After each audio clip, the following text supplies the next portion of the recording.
हे good morning everyone. नवीन दिवस झाला, नवीन पाठ झाली, नवीन विचार आहेत, नवीन ध्येय आहेत. पण पण अभ्यास मात्र तोच. अभ्यास काय तर एमपीएससी क्रॅक करायची. आणि आपला आत्ताचा ध्येय काय आहे? भूगोलाचा अभ्यास. भूगोल आपण मागच्या व्हिडिओमध्ये पाहिलं ते भूगोलाचा अभ्यास कसा करायचा. पण आता ह्या व्हिडिओमध्ये आपण पाहणार आहोत भूगोलाचा अभ्यास काय करायचा, म्हणजे ऍक्च्युअल सिलेबस काय आहे. चला तर मग आता पाहू. मागल्या व्हिडिओमध्ये आपण भूगोलाचा अभ्यास करण्याची एक प्री प्लॅन तयार केला होता की इनिशियल स्टेजला आपल्याला पाया पक्का करायचा आहे.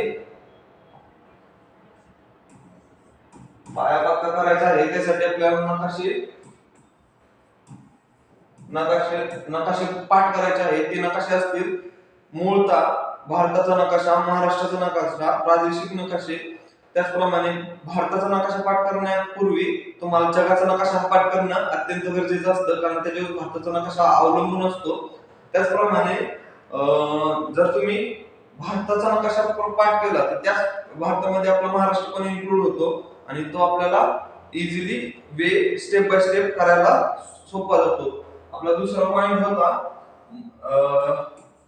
लक्ष वेधी घटक म्हणजे आपला महाराष्ट्र.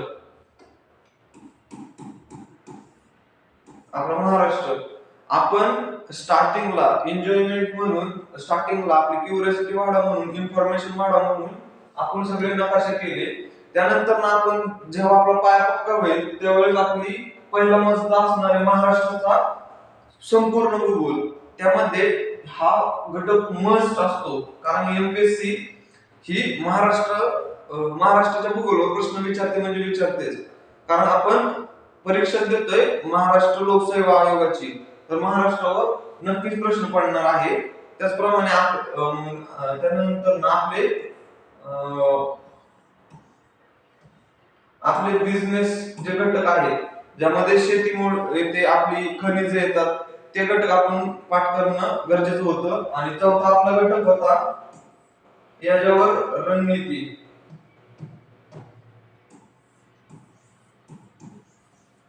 प्लान की हे घटक अशा सिक्वेन्सने गेले तर आपण सिलेबस कंप्लीट करू शकतो. पण हे घटक जर उलटे पालटे झाले, पहिलंच आपण जर का बिझनेसचं केलं, त्यानंतर महाराष्ट्र भूगोल केला, त्यानंतर भारताचा भूगोल केला, उलटे पालटे घटक केले तर तुमच्या डोक्याचे तुम्हाला ते जड जाऊ शकतात. त्यासाठी हे घटक असे ह्याच प्रमाणात करणे गरजेचे असते. ते आपण मागच्या व्हिडिओमध्ये एक्सप्लेन केलं होतं. आणि तो व्हिडिओ पाहण्यासाठी ह्या व्हिडिओच्या आय बटनवर क्लिक करून तुम्ही तो व्हिडिओ पाहू शकता. आजच्या आपल्या व्हिडिओमध्ये आपण ह्या स्लाइड पर्यंत पोहोचलो होतो.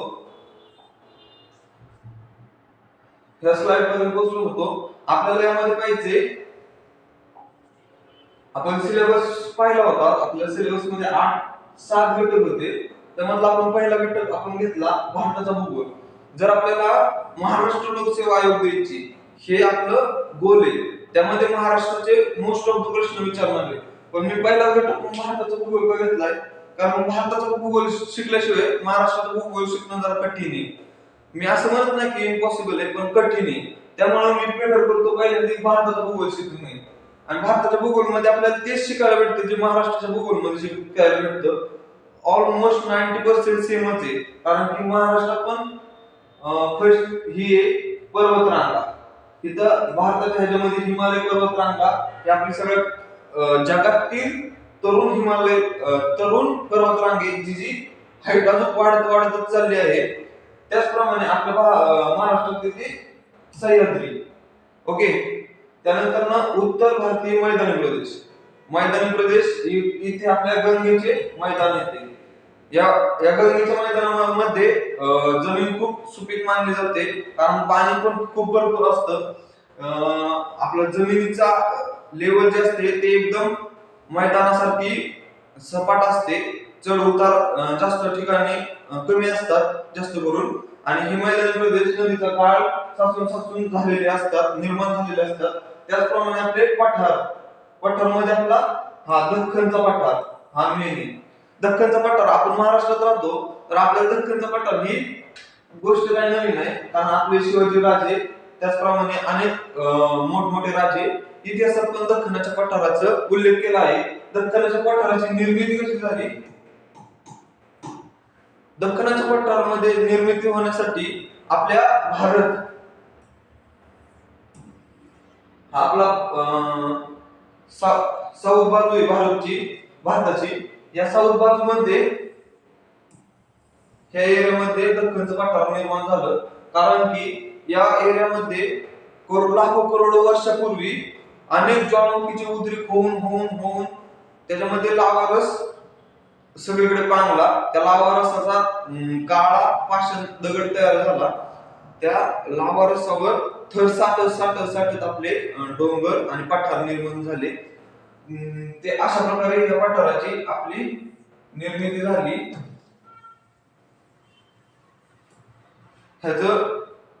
यामध्ये आपल्याला काळी माती पाण्यात आढळते आणि काळ्या मातीमध्ये आपले प्रमुख पिकं पण उगवण्यासाठी काळी माती गरजेची असते. काळ्या मातीचं पाणी शोषून घेण्याची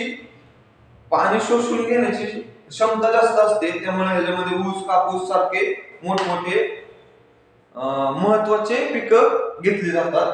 त्याचप्रमाणे आपला नेक्स्ट पॉइंट आहे किनारपट्टी प्रदेश. आपला भारत हा 3 साईडनी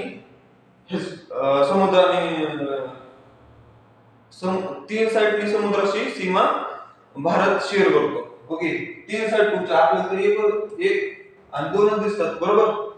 नाही, तर ही आपली तिसरी साईड आहे, कारण की ह्या साईडला आपल्याला समुद्र दिसतोय, ह्या साईडला आपल्याला समुद्र दिसतोय आणि खालच्या बाजूला आपल्याला समुद्र दिसतोय.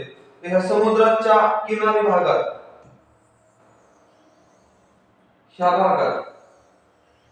आपल्याला काय विशेष आढळतं? इथे आपल्याला सागरी माती आढळते, जांभी मृदा आढळते, ज्यामध्ये फळांचं उत्पादन घेणं खूप सोपं जातं. इथे मासेमारी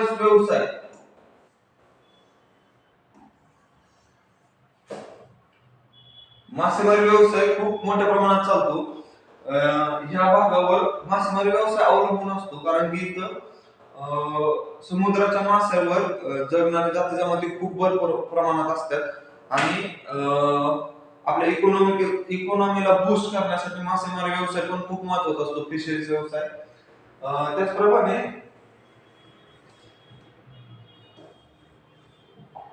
त्याचप्रमाणे आपला नेक्स्ट घटक आला भारताची बेटी.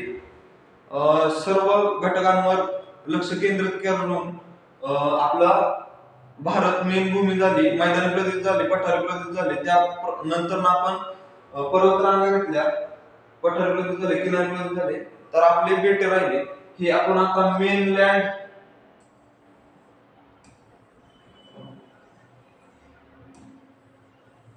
भारताचं मेनलँडचं पूर्ण जिओग्राफी आपण जाणून घेतली.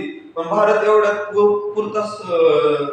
पुरताच मर्यादित नाही, भारताला काही बेटे पण लागलेले आहेत आणि ती खूप सुंदर आहेत आणि त्याचप्रमाणे खूप जॉग्राफिकली आणि इकॉनॉमिकली खूप महत्वाच्या जागेवर स्थित आहे. इथनं भारताचा प्लस आपल्या एशियाचा 40 ते 50% रेट ह्या अंदमान निकोबार पासून होतो. ह्याची निर्मिती झाली. इथं समुद्राच्या खाली पर्वतरांगा आहे आणि अंदमान निकोबारची बेटे हे त्या पर्वतरांगाची उंच टेकडे आहेत, म्हणजे उंच जो घाट आपला पर्वतरांगाचा जो वरचा भाग असतो तो अंदमान निकोबारच्या बेटे आहेत. आणि इकडे आपले लक्षद्वीपची निर्मिती प्रवाळ नावाच्या सजीवांना एकत्र मिळून झाली आहे. लक्षद्वीपवर आपले खूप मोठ्या प्रमाणात पर्यटन स्थळ अवलंबून असते आणि आता आपण ह्या दोन्हीवर आपल्या केंद्रशासित प्रदेश असल्यामुळे बऱ्याचदा यावर प्रश्न विचारले जातात. बघा, ही आपली IMP नोट आहे, कारण की महाराष्ट्र लोकसेवा आयोगाचे आपण जरी पेपर देत असेल तरी आपल्या भारताचं एक तरी प्रश्न किंवा एकपेक्षा जास्तही प्रश्न त्यामध्ये विचारले जातातच. त्यामुळं भारताला स्किप करून चालणार नाही. त्याचा पण अभ्यास करणं तेवढंच गरजेचं असतं.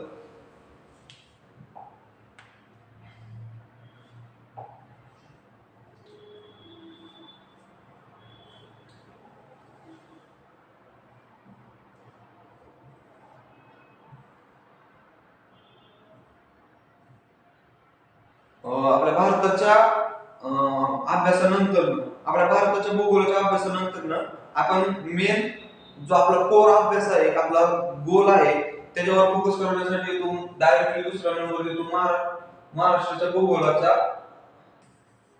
क्रमाला. कारण की आता आपल्याला यावरच पेपरचे प्रश्न पडणार आहे. मोस्ट ऑफ द प्रश्न ह्याच्यावरच असतील. भूगोलचे वेटेज असतं 15 ते 20 पर्यंत प्रश्न पडतील. तर ह्याचे ऍटलिस्ट 10 प्रश्न तर ह्याच्यावर असतील. बाकीचे 2 प्रश्न भारताच्या भूगोलावर असतील, 2 प्रश्न जगाच्या भूगोलावर पण असेल, आणि एक प्रश्न हा आपला ट्रिकी क्वेश्चन असेल, ट्रिकी. तर महाराष्ट्राच्या भूगोलमध्ये आपलं सह्याद्री पर्वतरांग अभ्यासणं खूप गरजेचं आहे. कारण यावरच आपला महाराष्ट्राचा भूगोल अवलंबून आहे. सह्याद्रीचा निर्मिती मी सांगितल्याप्रमाणे ज्वालामुखीच्या उद्रेकामुळे झाला. यामध्ये आपल्याला काळी माती आढळली जाते, ते आपल्या शेतीसाठी उपयुक्त असते. सह्याद्री हा मेन घटक आहे जो किनारी भागांना आणि देश म्हणजे पठारी भागाला वेगळं करतो. पठारी भागांना तो वेगवेगळं करतो. त्याचप्रमाणे तो कोकणी नद्या आणि पूर्ववाहिनी नद्या यांना पण वेगवेगळं करतो. त्यामध्ये कोकणी नद्यांचा जो साईज आहे ते खूप कमी राहतो, कारण की सह्याद्रीचा आपला महाराष्ट्राचा सपोज नकाशा आहे आणि या ठिकाणी सह्याद्री पडतो. तर हा कोकणाचा भाग खूप कमी राहिल्यामुळे या ठिकाणी कोकणाच्या नद्या खूप लघु म्हणजे खूप कमी आकाराच्या आपल्याला दिसून येतात. त्याचप्रमाणे सह्याद्रीवरनं वाहत जाणाऱ्या इकडं पूर्ववाहिनी नद्या आपल्या गोदावरी असेल, कृष्णा असेल, भीमा असेल, त्या नद्या खूप मोठ्या दिसतात आणि त्या जाऊन बंगालच्या उपसागराला जाऊन मिळतात. ते खूप आपलं मोठं खोरं तयार करतात. त्याच्या अगेन्स्ट मध्ये ह्या आपल्या कोकणी नद्या एवढ्या मोठ्या खोरा निर्माण करू शकत नाही, कारण त्यांचं एवढा अंतर नाहीये. त्याचप्रमाणे आपलं नदी प्रणाली, ह्यामध्ये नदी प्रणाली आपण क्लिअर केलं. गोदावरी, भीमा, कृष्णा आणि तापी नदी आपली पूर्व ते पश्चिम वाहिनी असते. ती सूर्याच्या उगवतीच्या दिशेने मावळतीच्या दिशेकडे वाहते. आपल्या अरबी महासागराला ती जाऊन मिळते. ही सर्वात मोठी दक्षिण वाहिनी नदी आहे. पश्चिम वाहिनी नदी आहे, सॉरी. त्यानंतर याच नदीवर बांधलेले मुख्य धरण, याचा आपल्याला अभ्यास करायचा आहे. हे हा विषय आज जसा डीप जातो तसंच बऱ्याचशा मुलांना धरण लक्षात ठेवायची, उगम स्थान लक्षात ठेवायचं, त्यानंतर संगम लक्षात ठेवायचं, त्यानंतर काठावर बसलेले शहरे लक्षात ठेवायचे. खूप अवघड जातात, पण मित्रांनो आपण विचार करतो तेवढी ती छोटी गोष्ट नसते. एक शहर असतं तिथं बसलेलं, त्याची काहीतरी इतिहास असतो, त्याला काहीतरी आपल्या महाराष्ट्राच्या ह्याच्यामध्ये योगदान असतं. ते आपण जर का त्यांच्याविषयी जास्त माहिती लक्षात ठेवली तर हे आपल्याला काय लक्षात राहतं. ओके, त्यामुळं जेवढी जास्त माहिती घेता येईल, जेवढी जास्त बुक असेल भूगोलाबद्दल, तेवढा जास्त भूगोल सोपा जातो. त्यानंतर आपली ही मृदा प्रकार आपण महाराष्ट्रात मेन 3 प्रकारची मृदा पाहिली, ही काळी मृदा,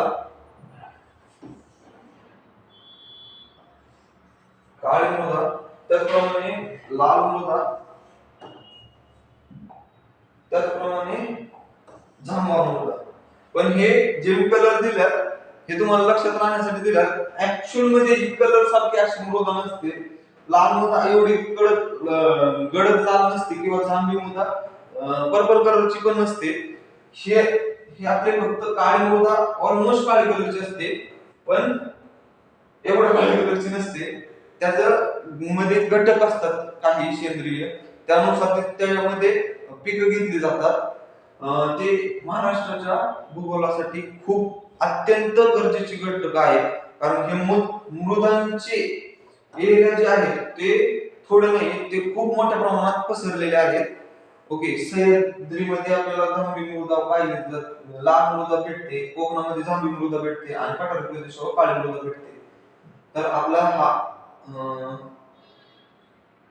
आपला खाली IMP नोट MPSC ला महाराष्ट्र फार आवडतो. तर ह्याच्यावर क्वेश्चन हा डेफिनेटली येणार आहे असं तुम्ही बघून चालू शकता. त्यानंतर आपला तिसरा घटक आहे हवामान, क्लायमेट आणि वेदर. क्लायमेट आणि वेदर आपला एकच घटक झाला, त्याच्यावर हवामान पण त्यालाच मराठीतून म्हणतात. त्यानंतर मान्सून. हवामानामध्ये आपला मान्सून हा घटक खूप महत्वाचा आहे. आपल्या मान्सून म्हणजे पाऊस. मान्सून म्हणजे पाऊस. आपल्या भारतामध्ये किंवा महाराष्ट्रामध्ये पावसाचे येण्याचे कार्य काय असतं, कशा प्रकारे पाऊस येतो. आपला भारत असा असेल तर या ठिकाणी असे वारे वाहते,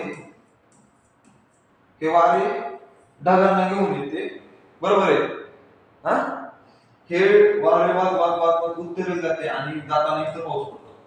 ही खूप बेसिक गोष्ट झाली. यामध्ये खूप महत्वाचे घटक असतात. त्यामध्ये वाऱ्याचा घटक असतो, हवाचा उष्णतेचा दाब असतो, दाबाचा पट्टे असतात. ते खूप महत्वाचे पण घटक असतात त्यामध्ये अभ्यास करण्याची. आणि हा बेसिक मान्सून झाला. हा मान्सून पुढे हिमालय आढळतो आणि हे वारे माघारी फिरतात आणि आपल्याला परतीचा पाऊस मिळतो. हा परतीचा पाऊस आपल्या भारतावर शक्यतो जास्त पडत नाही. इथं आपल्याला वेस्ट साईडला थोडासा दिसून येतो. त्याप्रमाणे आपला नेक्स्ट घटक आहे हा मान्सून झाला. आपल्याला प्रथमतः जगाचा मान्सून अभ्यासायचा आहे. त्यानंतर आपल्याला भारताचा मान्सूनची वैशिष्ट्ये अभ्यासायची. कारण की भारतामध्ये विशेष प्रकारे कसा मान्सून येतो, कारण की भारतामध्ये 3 ऋतू कसे आढळले जातात. जर जगामध्ये मोस्ट ऑफ द प्रमुख दोन हे असतील, प्रमुख 2 ऋतू आहेत, उन्हाळा आणि पावसाळा. तर आपल्या भारतामध्ये हिवाळा पण कुठून आढळतो, तर आपल्या भारताचा मान्सूनची काहीतरी वैशिष्ट्ये असतील, त्यामुळे तो आढळत असतो. आणि त्याचे कारण आपल्याला या घटकामध्ये जाणून घ्यायचे आहे. चक्रीय वादळ. आपण चालू घडामोडींमध्ये पण हा घटक खूप वेळा ऐकतो, पण ह्याचं हे निर्माण होण्याचे कारण कधी आपण विचार करत नाही. त्याप्रमाणे खूप चांगली कारण असतात.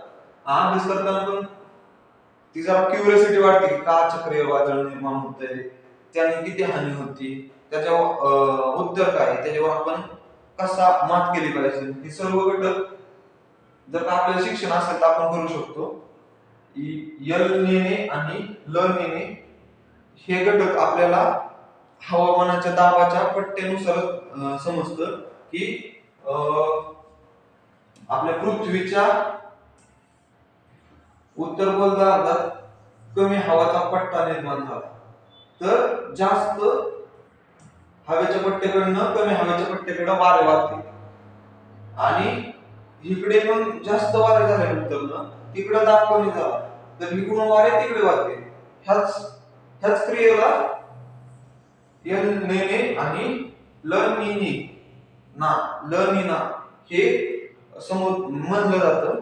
त्याचप्रमाणे आपल्याला हवामानातील बदल आपल्या क्लायमेट मध्ये चेंज कसा होतो, दोन घटकांनुसार आपल्या क्लायमेट मध्ये, भारताच्या व जगाच्या क्लायमेट मध्ये चेंज होतो.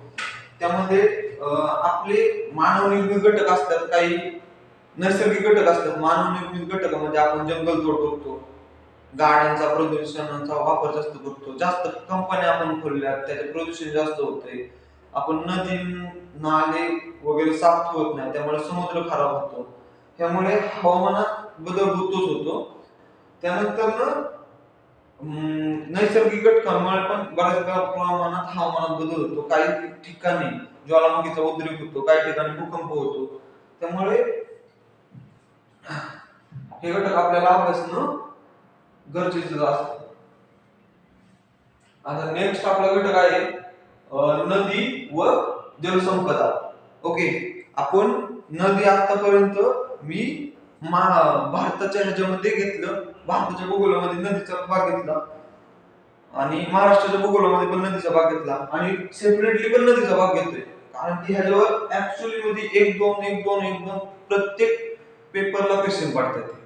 आणि आपल्याला ह्यामध्ये अभ्यास करण्याचे घटक काय असतात? भारताची नदी प्रणाली. भारताची नदी प्रणालीमध्ये तुम्ही इनिशियल स्टेजला 3 नद्या अभ्यासणं खूप गरजेचं असतं. आपली गंगा आहे, त्यानंतर सिंधू आहे, सिंधू आणि ब्रह्मपुत्रा. ह्या 3 नद्या अभ्यासणं खरंच खूप गरजेचं असतं, कारण या भारताच्या आपल्या जीवन देणाऱ्या नद्या आहेत. त्याचप्रमाणे आपली दक्षिणेतली ओके ही भारतातल्या नदी प्रणाली झाल्या. त्याचप्रमाणे आपले नदी खोरे, त्या नदी कुठनं कशा वाहतात ते अभ्यासून झाल्यानंतर तुमचं क्लिअर झाल्यानंतर त्या नदीला कोणते उपनद्या येऊन मिळतात आणि त्या उपनद्यांनी मिळून त्या नदीचं किती मोठं खोरं तयार झाले.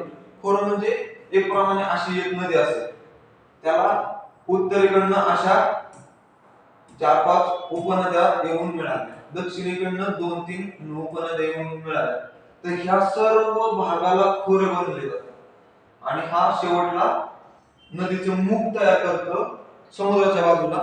तेही अभ्यासणं खूप गरजेचं असतं. त्या ठिकाणी आपली जिओग्राफी वेगळी मानली जाते. ह्या ठिकाणी संगम स्थळ मानले जातात, या ठिकाणी उगम स्थळ मानले जातात. ह्यावर काही शहरे वसली जातात, नदी किनारी शहरे वसली जातात, कारण की आपण मानव हा समाजशील प्राणी असतो आणि समाजामध्ये राहण्यासाठी त्याला खूप मोठ्या प्रमाणात पाण्याची गरज असते. आणि पाणी उपस्थित नदीमध्येच नदी शेजारीच होते. समुद्र शेजारी आपण गेलो तर ते पाणी आपल्याला उपयुक्त नसते. उपयुक्त गोडे पाणी आपल्याला नदीच्या काठी मिळते. त्यामुळं मोठ्या प्रमाणात जगात आणि भारतात पण शहरे हे नदीच्या काठी बसलेली आढळतात. त्याचप्रमाणे नदी आपण आर्टिफिशियल डॅम बांधलेले असतात, धरणं बांधलेले असतात, कारण की नदीचं पाणी अडवलं जावं, गोड पाणी खाऱ्या पाण्यात जाऊन मिळवू नये आणि ती खराब होऊ नये, त्यामुळे डॅम बांधले जातात आणि या डॅम मध्ये पाणी साठवून ते शहरांना उपयोगात आणलं जातं. ओके, हा आपला नदी खोरे आणि त्यामध्ये आपण धरण पण एक्सप्लेन केलं बऱ्याचपैकी. पण आता आंतरराज्यीय विशेषता आपल्याला ही करायच्या, नदी पण करायच्या. आपण भारताच्या नद्या केल्या त्यानंतर आपल्याला आयडिया येणार आहे, कारण भारताच्या नद्यांमध्ये जी साईज आहे, मोठी साईज वाले असतात नद्या. सिंधू नदी झाली, त्याचप्रमाणे झालं गंगा झाली आणि ब्रह्मपुत्रा झाली. यामध्ये गंगा पूर्णतः आपल्या भारतात वाहते, थोडी बंगालमध्ये पण वाहते, बांगलादेशमध्ये. पण सिंधू नदी आणि ब्रह्मपुत्रा नदी ही कमी भारतात वाहते आणि जास्त करून बाहेरच्या देशात चीन व पाकिस्तानमध्ये वाहते. पण आपल्याला आंतरराज्य म्हणजे आपल्या महाराष्ट्रातल्या नद्या ह्या पक्के करायच्या आहेत. महाराष्ट्रात म्हणजे मुख्यतः जास्त नद्याच नाही, तर 4-5 नद्या असतात आपल्या. तापी नदी झाली, गोदावरी, त्यानंतर भीमा झाली, कृष्णा झाली. या 3 ते 4 नद्या आपण पक्के करून ठेवल्या ना की आपल्याला पुढचं अभ्यास करणं सोपं जातं. अभ्यास आपला कधी संपणारच नाही. त्यासाठी आपण मनाला असे ही द्यायचंच नाही की आता एवढं झालं की आपण पण थांबणार आहे. नाही, जेव्हा आपला अभ्यास पूर्ण होईल, आपल्याला पुढचा अभ्यासाची भूक असेल तरच आपण एमपीएससी क्लिअर करू शकतो मित्रांनो. आणि तो जो ऍटिट्यूड असतो, तो पॉझिटिव्ह ऍटिट्यूड असतो, तो ज्यामध्ये असतो तो जलमतच अधिकारी म्हणून जन्मलेला असतो आणि ती पोस्ट किंवा ती ही त्याची ड्रीम पोस्ट तो घेऊन टाकतो. पण आपण विचार करतो की ते कसे सक्सेस होतात, आपण कसे फेल्युअर होतात. त्याला हेच कारण असतं, मन लावून अभ्यास करणं आणि टार्गेट म्हणून अभ्यास करणं यामध्ये फरक असतो. तर धरण प्रणाली झालं आपलं, महाराष्ट्रातील नद्या झाले आणि पाणी व्यवस्थापन मध्ये आपले मुख्यतः हेच येणार, आपले धरण येणार, त्यानंतर कॅनॉल येणार, त्यानंतर आपले जे मोठमोठे तळे आपण आर्टिफिशियल बांधलेले आहेत, शेततळ्याचे आता नवीन कन्सेप्ट आपल्या कृषी क्षेत्रामध्ये आलेले आहे, ते पण त्यामध्ये इन्क्लूड होणार की आपण पाण्याचं ऍक्च्युअली व्यवस्थापन कसं करतोय. ते आपल्या देशाच्या प्रगतीसाठी, त्या देशाच्या इकॉनॉमीसाठी, व्यवसायासाठी खूप गरजेचं असतं. पाणी प्रत्येक घटकामध्ये उपयुक्त असतं आणि म्हणजे वापरलंच जातं. त्यासाठी पाण्याचं व्यवस्थापन पाणी आपल्या भारतात पाऊस पडतोय, आपण मान्सून पाहिला, खूप मोठ्या प्रमाणात ढग येतात, पाऊस पडतात, पण आपण तो पाणी अडवून धरलं नाही तर साठा बनवला नाही तर आपण जास्त काळ तर त्या पाण्यावर डिपेंड नसणारे, म्हणजे आपल्याला उन्हाळ्याच्या काळामध्ये जास्त बिकट अवस्था पाहायला भेटेल जर का हे जे पाण्याचं व्यवस्थापन नसेल. ओके, तर व्यवस्थापन आपण कोणत्या प्रकारे करतो? धरण झालं, आपले कॅनॉल झाले, आपले जलसिंचन प्रकल्प झाले म्हणजे विहीर झाल्या, तळे झाले, ह्याच्याप्रमाणे आपण पाण्याचं व्यवस्थापन करतो. ओके, आपला नेक्स्ट पॉइंट आहे आपला नेक्स्ट पॉइंट आहे भारताचे मृदा प्रकार. मृदा मध्ये आपला भारताचेच नाही फक्त आपल्याला भारताचे पण आणि महाराष्ट्राचे पण मृदा प्रकार जाणून घ्यायचे. त्यामध्ये फर्स्ट पॉइंट आहे काळी मृदा. ही आपल्या महाराष्ट्राची मृदा प्रकार आहे. तांबडी मृदा, जांभी मृदा. जांभी मृदेमध्ये जास्त पाऊस होतो. काजू आंब्याची लागवड केली जाते आणि ते त्या मृदेमध्ये किंवा त्या मातीमध्ये चांगल्या प्रकारे ग्रो होतात, म्हणून तिथे ती लागवड केली जाते. तांबडी मृदा लोहयुक्त मृदा असते, कमी सुपीक असते, म्हणजे त्यामध्ये आयरन, मातीमध्ये आयरन म्हणजे खनिजे काही प्रमाणात असतात. तसंच आपल्या तांबड्या मृदेमध्ये लोहाचे प्रमाण असते आणि ते लोह मध्ये पाणी शोषून घेण्याची आणि पाणी साठवून ठेवण्याची क्षमता कमी असल्यामुळे ही जरा कमी सुपीक असलेली मृदा आपल्याला जाणवते. त्यामध्ये आपण हंगामी पिकं जास्त करतो, जसे की बाजरी झाली, कडधान्य झाले, आपल्या तेल काढणाऱ्या बिया झाल्या, शेंगदाणे झाले वगैरे वगैरे. हे पिकं या मातीमध्ये जास्त प्रमाणात दिसतात. त्याचप्रमाणे आपली काळी व महत्वाची मृदा, यामध्ये आपला कापूस आणि ऊस हे महाराष्ट्रातले महत्वाचे पिकं घेतली जातात. उच्च ओलावा धारण म्हणजे ह्या मातीच्या क्षमतेनुसार हा खूप ओलावा साठवून ठेवू शकते, खूप मातीमध्ये पाणी साठवून ठेवू शकते. त्यासाठी ही ऊस आणि कापूस 12 महिने चालणारे पिकं त्यामध्ये ग्रो केली जातात. इथे आपण पाहू शकता कापूस आहे, काजू आहे, ऊस आहे, आंबे आहे. त्याचप्रमाणे आपल्या भारतात वरती लडाखमध्ये पर्वतीय मृदा असते, इथं मैदानी प्रदेश, सॉरी मी पेनचा कलर बदलतो. ओके, दिसतंय, या मैदानी प्रदेशामध्ये पांढरी मृदा आढळली जाते. या राजस्थानच्या भागामध्ये वाळवंटामध्ये रेतीची मृदा आढळली जाते आणि खाली आपल्या डेक्कन प्लेट मध्ये काळी मृदा ऑलमोस्ट आहे, ती काळीच आहे. आणि या किनारी भागामध्ये आपल्याला जांभी मृदा आढळली जाते आणि पठारी भागामध्ये आपल्याला लाल मृदा आढळली जाते. मी इथे सिक्वेन्स मध्ये आहे. यामध्ये तांबडी मृदा या 2 प्रकारची असते. जांभी मृदा एक प्रकारची असते आणि काळी मृदा पण असते. त्याचप्रमाणे आपला नेक्स्ट घटक आहे मृदाचा असेल बघा, कृषी भूगोल.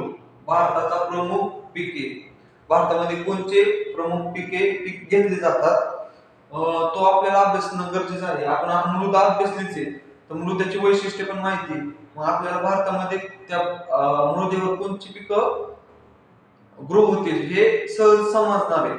तर आपल्या भारतामध्ये महत्वपूर्ण पिके असतात. आपल्या भारतामध्ये आपला तांदूळ,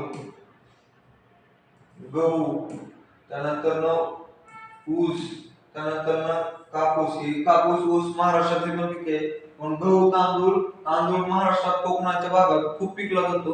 पण गहू हा उत्तर साईडला म्हणजे पंजाब, हरियाणा त्या भागात खूप मोठ्या प्रमाणात होतो, कारण की ती माती जी पांढरी माती असते आणि ती गहू या पिकासाठी उपयुक्त माती असते. त्याचप्रमाणे आपला भारत हा मोठ्या प्रमाणात चहा आणि कॉफी याची पण मोठ्या प्रमाणात पिकं घेतात. हे दोन्ही पिकं हे बाहेर भारताची पिकं नाही, ही बाहेरच्या देशातनं आपल्या देशामध्ये इंग्रजांनी आणलेली पिकं आहेत. त्याचप्रमाणे पीक पीक व हवामानाचा संबंध. आता हे आपली सर्व पिकं घेण्यासाठी क्लायमेटचा संबंध येणारच आहे. तांदूळाला जास्त पाऊस लागतो. ज्या ठिकाणी जास्त पाऊस असेल त्या ठिकाणी आपलं तांदूळ जास्त ग्रो होणार आहे. त्याच ठिकाणी म्हणून त्या तांदूळावर पावसाच्या हवामानाचा प्रभाव पडतो. त्यानंतर गव्हासाठी थंडी जास्त लागते, पांढरी माती लागते. त्या ठिकाणी अशी उपयुक्त घटक असतील, त्या ठिकाणी असे हवामानाचे घटक असतील, त्यावर गहू चांगला किंवा वाईट ग्रो होणार आहे. त्यानंतर ऊसासाठी काळी माती, पाणी शोषून घेणारी माती आणि 12 महिने पाणी असणारं ठिकाण गरजेचे आहे. त्यासाठी ह्या हवामानाचा पुरेपूर संबंध पिकांवर पडतो, किंवा संबंध म्हणण्यापेक्षा फरक किंवा त्याच्यावर परिणाम या पिकांवर हवामानाचा पडतो. आपल्या चहा कॉफीच्या ह्याच्यासाठी आपले डोंगर भागातील ठिकाणे लागतात, की पाणी कंटिन्युअसली पाहिजे पण ते साठलं नाही पाहिजे झाडांमध्ये. त्यासाठी अशा डोंगराळ ठिकाणामध्ये ते चहा कॉफीची उत्पादन केली जातात. त्यामध्ये नेक्स्ट आपला आहे हरित क्रांती. हरित क्रांती आपण आता इतिहासामध्ये थोडस पाहायला गेलं तर लाल बहादूर शास्त्री यांनी ही हरित क्रांतीची योजना भारतात आणलेली. या योजनेनुसार आपण आधुनिक रित्या शेती करायला शिकलो. त्यामध्ये रासायनिक खतांचा वापर, त्याचप्रमाणे आधुनिक यंत्रांचा वापर करायला शिकलो. रासायनिक खत म्हणजे आपण आता पाहतो जसं की युरिया, बीएटी, जे रासायनिक खत आपण आपल्या ह्याच्यामध्ये टाकतो आणि जास्तीत जास्त उत्पादन घेतो. याच सेंद्रिय घटक आपलं याच हरित क्रांती घटकामध्ये आपण प्रथमतः म्हणजे तयार केलेली बियाणे आपण वापरायला लागलो, जेणेकरून आपल्याला उत्पन्न जास्त मिळेल. आणि आता आपण पाहू रासायनिक हरित क्रांतीमध्ये आपण काय केलं. हरित क्रांतीमध्ये आपण रासायनिक म्हणजे रसायनापासून खत वापरली आणि जास्त उत्पादन घेतलं. पण आता आपण नवीन क्रांतीकडे आपण मूव्ह होतोय. ते आता समजत असेल, जास्तीत जास्त मोठे उद्योग संस्थेवाले लोक जे आहेत, जे शैक्षणिकरित्या पण खूप चांगले आहेत, त्यांना माहिती ह्याचा जास्त वापर केल्यानंतर ना काही काळानंतर शेती ही कमकुवत होती, आपली माती ही कमजोर होती. तर ह्याच्यावरून माणसं शिफ्ट व्हायला लागल्यात सेंद्रिय शेतीकडे. सेंद्रिय शेतीमध्ये आपले सेंद्रिय घटक वापरून शेती केली जाते. जर का आपण आपली मसल जर का चांगली असेल तर आपण कोणतेही काम करू शकतो किंवा कोणतेही वेट उचलू शकतो.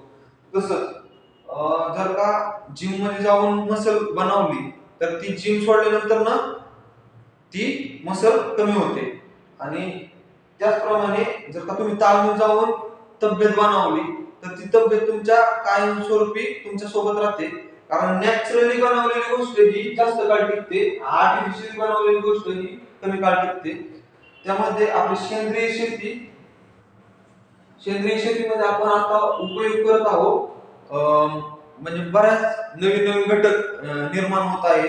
त्यामध्ये आता कुक्कुटपालन केलं जात आहे. त्यामध्ये कुक्कुटपालनचे वेस्टेज शेतीसाठी वापरले जातात. त्याचप्रमाणे आपले गांडूळ खत म्हणून नवीन एक कन्सेप्ट आली. त्यामध्ये गांडुळांनी कुजवलेलं खत शेतीसाठी वापरायचं आणि ते रासायनिकरित्या शेती करायची. आणि लास्टला आपल्या महाराष्ट्रातील सर्व पिके पद्धती. महाराष्ट्रात प्रमुख आपले 2 पिकं आहेत. त्यामध्ये आपला ऊस झालं, कापूस झालं, फळामध्ये हापूस आंबा झालं, तांदूळ पण आपल्या कोकणात बऱ्यापैकी पिकतो, गहू पण असते आणि तेल बिया अशा प्रकारचे म्हणजे आणखी पण खूप सारे पिके आपल्या महाराष्ट्रात असतात. नवीन नवीन पिकं आले आपल्यात आधुनिक म्हणजे आपल्या हरित क्रांतीच्या काळानंतर पण आता ऍडव्हान्स मध्ये आपण जी शेती करत आहोत त्यामध्ये नवीन नवीन पिकं आलेली दिसतात आपल्याला. ज्याप्रमाणे ड्रॅगन फ्रूट झालं, नवीन नवीन खूप आर्टिफिशियली ती पिकं घेतली जातात. मशरूम पिकवलं जातं, केशर पिकवलं जातं. ते पिकं पण आपल्या महाराष्ट्रात आहे, पण त्या प्रमाणात ते आपल्या काय बोलतात भारताच्या किंवा महाराष्ट्राच्या इकॉनॉमीला किंवा भूगोलाला ते समांतर असतील एवढं त्यांचं आत्ता वेटेज नाहीये. त्यामध्ये आपले ऊस, कापूस त्या प्रमाणात हे खूप कमी घटक पिकवले जातात. तर नेक्स्ट आपला घटक आहे, नेक्स्ट आपल्याला अभ्यास करण्याची गरज आहे खनिज संपत्ती. आपली मी सांगितल्याप्रमाणे आपल्याला नकाशा अभ्यासायचा होता. पहिला घटक आपल्या प्लॅन मध्ये स्टार्टिंगला फर्स्ट टाइम आपल्याला नकाशा अभ्यासायचं होतं. सेकंड टाइम आपल्याला महाराष्ट्राच्या भूगोलावर अभ्यास करायचा होता. थर्ड टाइम आपल्याला व्यवसाय विषयक गोष्टी अभ्यासायच्या होती. त्यामध्ये आपली आपण शेती अभ्यासली आणि ही खनिज, हे दोन व्यवसाय विषयक घटक आहेत. त्या खनिजावर खूप आपल्या महाराष्ट्राचे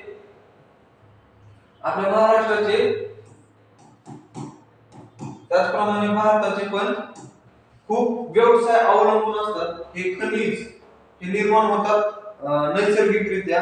हे आपल्या मातीमध्ये आढळतात. पण आपल्या महाराष्ट्राचा असा आकार आहे. यामध्ये दख्खनचे पठार असे असल्यामुळे या ठिकाणी ज्वालामुखीच्या उद्रेकाने जे मोठे मोठे आपले पर्वत निर्माण झाले, त्या पर्वताच्या खाली जाऊन ऍक्च्युअल मातीमधलं खनिज काढणं आपल्याला पॉसिबल नाहीये. म्हणून आपल्याला खनिज शक्यतो करून कोकण भागातून भेटतं किंवा विदर्भ भागातून भेटतं, कारण इकडे जास्त लावा रसाचा तिकडपर्यंत पसरला नव्हता. ह्या दोन भागात आपला दख्खनचा पठार सोडून कोकण आणि विदर्भाच्या भागात आपल्याला खनिज भेटतं महाराष्ट्राच्या दृष्टीने. आणि खनिज खूप तंत्रज्ञान वाढवण्यासाठी आणि विकास करण्यासाठी नवीन नवीन टेक्नॉलॉजी मध्ये ही खनिज खूप महत्वाची असतात. मिनरल्स असं म्हणलं जातं त्यांना. खनिजाचे पट्टे आताच मी सांगितलं कोकण साईडला असतात आणि विदर्भ साईडला असतात. आणि ऊर्जा स्त्रोत, खनिजांमधून जो ऊर्जा बनवली जाते, जसं की कोळशामधनं थर्मल पॉइंट असतील, हायड्रो पॉइंट असतील आणि सोलर खनिज आणि आपली ऊर्जा स्रोत हे व्यवसायासाठी खूप अत्यंत गरजेचे असतात. जसं की इन सपोज आपण लोखंडाचा व्यवसाय टाकलाय आणि त्या लोखंडाच्या व्यवसायामध्ये आपले खनिज आपलं लोह झालं, तर त्यासाठी ऊर्जा देणारे घटक असणारे कोळसा, ह्या दोन घटकांवर आपण अभ्यास म्हणजे व्यवसाय करू शकतो. त्या कोळशाने ह्या लोहाला तापून आकार देऊन आपण प्रोडक्ट निर्माण करतो. ओके, महाराष्ट्रामध्ये कोणत्या प्रकारचे खनिज असतात ते आपण पुढे अभ्यासू.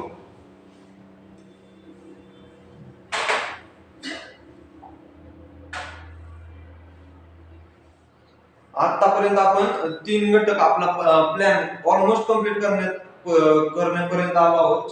चारही घटक आपण पूर्ण केले, परंतु हा आपला खूप महत्वाचा घटक असतो. ह्याच्यावर पण PYQ नुसार 2 ते 3 क्वेश्चन आपल्या भारताच्या लोकसंख्येवर पण पडतात, कारण की खूप झपाट्याने वाढणारी लोकसंख्या मानली जाते. आपल्या भारताला तरुण देश म्हणून कन्सिडर केलं जातं. लोकसंख्येचे वितरण कसे झाले आहे, किनारी भागात जास्त लोकसंख्या आढळली जाते, त्याचप्रमाणे पर्वताच्या भागात व जंगलाच्या भागात कमी लोकसंख्या आढळली जाते. असं का, याची कारणे आपल्याला अभ्यासाची गरज आहे. लोकसंख्येच्या घटकामध्ये आपले स्थलांतर पण येते.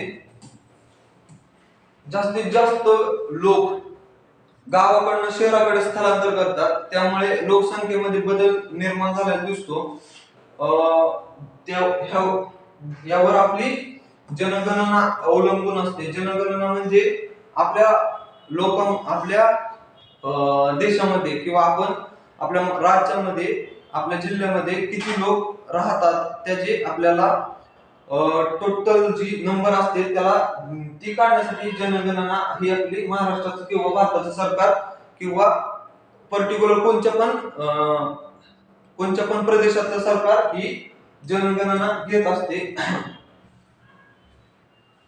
लोकसंख्या लोकसंख्येचा सम लोकसंख्येची समस्या आता भारत खरंच ही समस्या खूप मोठ्या प्रमाणात फेस करत आहे. कारण की 150 करोड आपली लोकसंख्या ऑलमोस्ट 150 करोड आपली लोकसंख्या झालेली आहे. त्यामुळे बेरोजगारी खूप मोठ्या प्रमाणात वाढली. इकॉनॉमिक्सचा पॉईंट झाला. बेरोजगारी वाढली, त्यामध्ये बेरोजगार असलेला माणूस क्राईम करू लागला, गुन्हा. त्यामध्ये ही आपला चालू घडामोडीचा पॉईंट झाला. तर भूगोल पण किती ह्याच्यावर डिपेंड आहे. भूगोल पण किती विषयाचा अभ्यास करून देऊ शकतो तुम्हाला हे समजते. ही लोकसंख्येची समस्या खूप मोठ्या प्रमाणात चीन मध्ये पण होते, पण तिथं असे धोरणे राबवले गेले. वन चाइल्ड म्हणजे जर तुमचं 100 लोक असतात तुम्ही आणि तिथं तुम्हाला पॉलिसी असेल की दोन एका तर 100 लोक असतात तर तुम्ही 50 जोड्या असतात, तर 50 जोड्यामध्ये तुम्हाला फक्त वन चाइल्ड म्हणून पॉलिसी लागू केली की दोघांमध्ये फक्त एक मुलगा असल्यामुळे तिथं 100चं पुढं हे 50 हाय असे आणि ह्यांचे 25, तर फक्त 75 पुढं लोकसंख्या राहिली. ओके. त्याप्रमाणे ह्याच्या विरुद्ध भारतामध्ये हा पॉलिसी खूप लागू केली. हम दो हमारे दो म्हणजे इकडं 100 असले की इकडं पण 100, इकडं पण 100 आणि आपण सगळे मिळून 200. त्यामुळे भारताची लोकसंख्या जास्त प्रमाणात वाढत गेली आणि ही समस्या आणि आपली ताकद पण आहे. लोकसंख्या जेवढी प्रमाणात जास्त आहे, भारताची नॅचरल रिसोर्सेस आहे लोकसंख्या, त्यावरच आपला भारताची इकॉनॉमी डिपेंड आहे. कारण की जेवढ्या प्रमाणात मोठी लोकसंख्या तेवढ्या प्रमाणात कॉम्पिटिशन जास्त असतं आणि त्याच कॉम्पिटिशन मध्ये जास्त शोध म्हणजे इन्व्हेन्शन, सायन्स रिलेटेड इन्व्हेन्शन होतात. देशामध्ये जास्त प्रगती होत राहते. तर हा घटकाचा अभ्यास केल्यानंतर आपल्याला लास्ट घटक अभ्यासायचा आहे पर्यावरण व भूगोल. म्हणजे सर्व घटकांचा अभ्यास करून हा घटक अभ्यासायचा, कारण ह्या घटकामध्ये सर्व घटक इन्क्लूड आहे. त्यामध्ये जीवशास्त्र, त्यामध्ये आपलं जीवशास्त्र जैवविविधता त्याला म्हणतात जीवशास्त्र. यामध्ये आपले प्राणी आले, वने आले. त्यामध्ये सजीवामध्ये किती विविधता आहे, सजीव ऍक्च्युअल मध्ये किती प्रकारे आहेत. सजीवामध्ये मासे येतात, पशु येतात, प्राणी येतात, त्याचप्रमाणे सूक्ष्मजीव येतात, कीटक येतात. हे विविध जीव ह्या जैवविविधता या घटकामध्ये आढळले जातात. त्यामध्ये वनांचं किती प्रभाव पडतो, राष्ट्रीय उद्याने आताच मी ह्याच्यामध्ये इन्क्लूड केलं की आपल्याला वनांनुसार विविध जीव आढळणार आहे. काही वने हे काही प्राण्यांसाठी रिझर्व असतात, त्या ठिकाणी ते प्राण्यांचं क्लायमेट असतं. काही ठिकाणी अंटार्क्टिका खंडामध्ये किंवा बर्फाळ प्रदेशामध्ये पेंग्विन राहतात, कारण ती क्लायमेट त्यांना तिथलंच असतं. त्याप्रमाणे आपली महाराष्ट्राचा राष्ट्रीय पक्षी जो आहे शेकरूखार, ती भीमाशंकर या अभयारण्यामध्ये फक्त त्या अभयारण्यामध्ये शक्यतो जास्त करून राहते. त्याची वैशिष्ट्य खूप आहे. ती शेकरूखार भीमाशंकरच्या अभयारण्यामध्येच राहते. त्यामुळं राष्ट्रीय उद्याने आणि जैवविविधता ही घटक एक दुसऱ्याला कनेक्टेड आहे. तुम्हाला अभ्यास करताना पण ती खूप जाणवेल. आणि हे सगळे घटक ह्यामधले म्हणजे पर्यावरण व भूगोलामध्ये आपल्याला माहिती पडतात. त्यानंतर ना पर्यावरणाच्या समस्या हा पूर्ण वेगळा पॉइंट आहे ह्यांच्यापेक्षा, पण पूर्ण नाही. पण ह्यामध्ये 2 घटक निर्माण जातात. आपले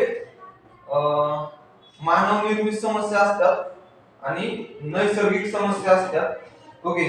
मानव निर्मित समस्यामध्ये पर्यावरणामध्ये कोणत्या समस्या निर्माण करतो मानव आर्टिफिशियली जी गोष्टी बनवतात. आता चायनामध्ये एक डॅम बनवला गेला, त्या डॅमच्या जी कॅपॅसिटी पाणी अडवून धरण्याची खूप मोठा डॅम बनवला गेला, पण त्यामुळे ग्रॅव्हिटीचा फोर्स थोडासा लो झाला. आपल्या पृथ्वीची घुमण्याची आपली फिरण्याची परिवलनाची क्षमता जरा कमी झाली. त्यावर अख्खं पर्यावरण हलण्याची शक्यता असते, थोड्या प्रमाणात का होईना हलण्याची शक्यता असते. त्याचप्रमाणे भारत किंवा इतर देश पण खूप प्रमाणात आता आधुनिकीकरणाकडे वळले आहेत.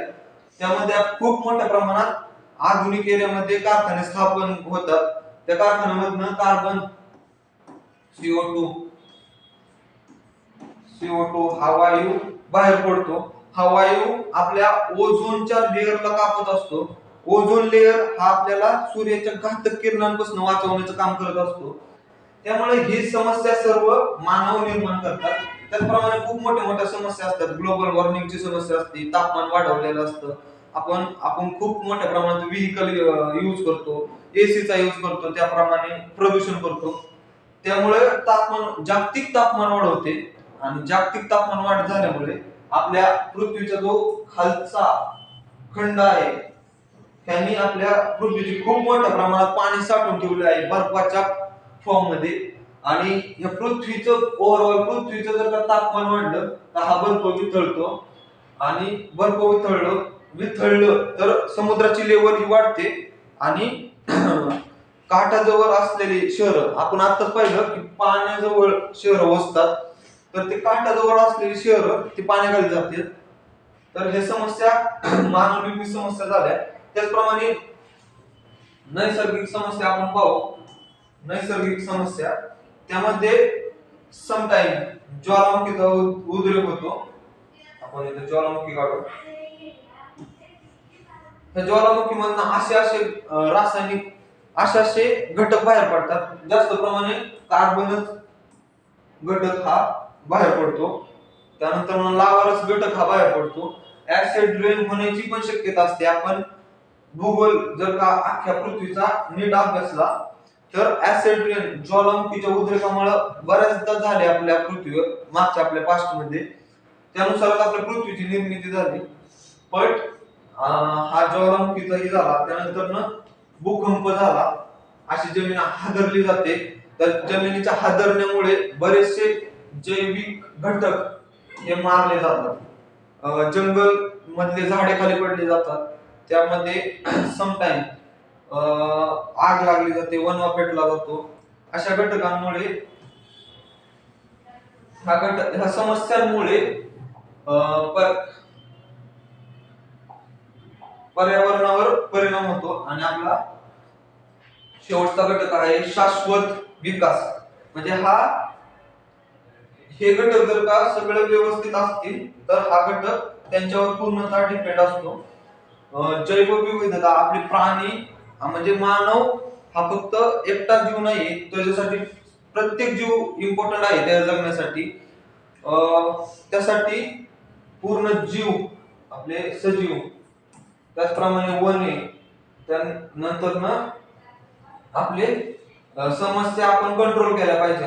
हे सर्व कंट्रोल मध्ये असेल तर आपल्या देशाचा किंवा आपल्या भारताच्या इकॉनॉमीचे विकास हा शाश्वत होत राहतो. किंवा कोणत्याही देशाचा कोणत्याही प्रदेशाचा विकास हा होत राहतो. त्यामुळे हे घटक डिपेंड असतात एक दुसऱ्यावर. तर